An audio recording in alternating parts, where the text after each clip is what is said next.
Bugün mutfakta sıfır atık yemek yarışmasıyla Uluslararası Sıfır Atık Günü'nde Talas Belediye'mizin de bize vermiş olduğu destekle bu etkinliği gerçekleştiriyoruz. Buradaki amaç bu günde bu farkındalığı oluşturmak. 9 farklı üniversitemizden öğrencilerimiz, aşçılık programı, gastronomi, mutfak sanatları bölümü öğrencileri özellikle mutfakta atık olarak ortaya çıkan, diğer bir ifadeyle çöp olarak nitelendirilen unsurların aslında çöp olmadığını, onların da faydalı birer ürün olarak değerlendirilebileceğini vurgulamaktı. Burada 9 tane yarışmacının katıldığı, belki kendi çapımızda Uluslararası Sıfır Atık Günü'nde bu farkındalığın oluşturulmasına yönelik bizim de attığımız bu akademik müessesede, bu çatı altında sıfır atığın, sürdürülebilirliğin, yeşil kampüsün, üniversitelerin bu alanda örnek ve öncü olması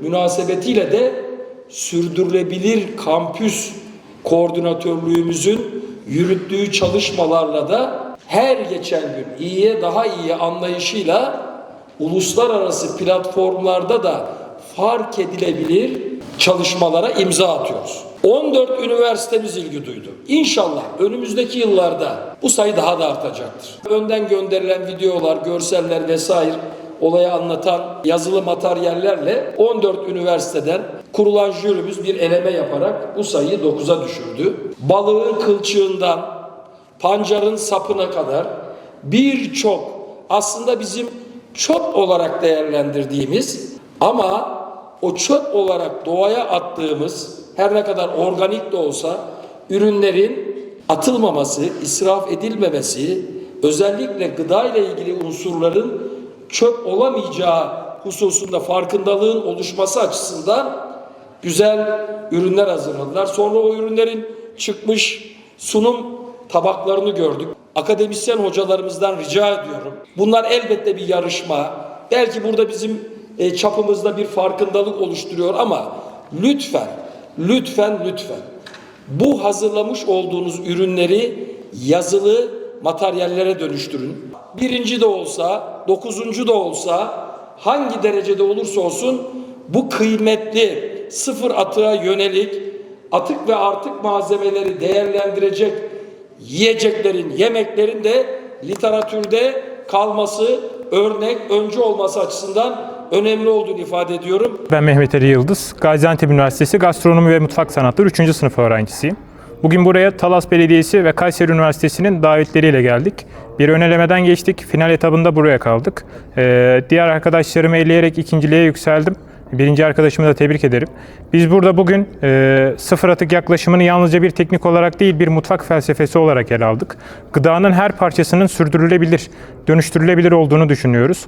Bu anlamda da sürdürülebilir gastronomiye destek vermek adına burada toplandık. Bugün çanak enginar yatağında kuzu bonfile yaptım. Kabuktan öze adını verdiğim tabağımı jürilerime sundum. Yumurta kabuklarını, soğan, patates ve havuç kabuklarını geri dönüştürdüm. Maydanoz saplarını geri dönüştürdüm. Zaten tabağımın adı da kabuktan öze, kabuktan yola çıkarak bu ismi verdik. Ben Beşircan Çalışkan, Özyeğin Üniversitesi'nden geliyorum.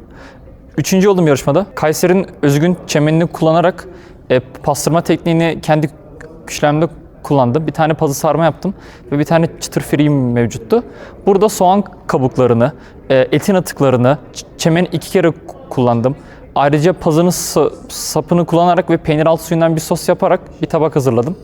Jüriler beğendi. 3.lük ödülüne layık gördüler. Herkese teşekkür ederim. Ben Eren Çakmak, Zonguldak Bülent Ecevit Üniversitesi'nden geliyorum. Sebze yatağında levrek ızgara yaptım, kiren sos eşliğinde.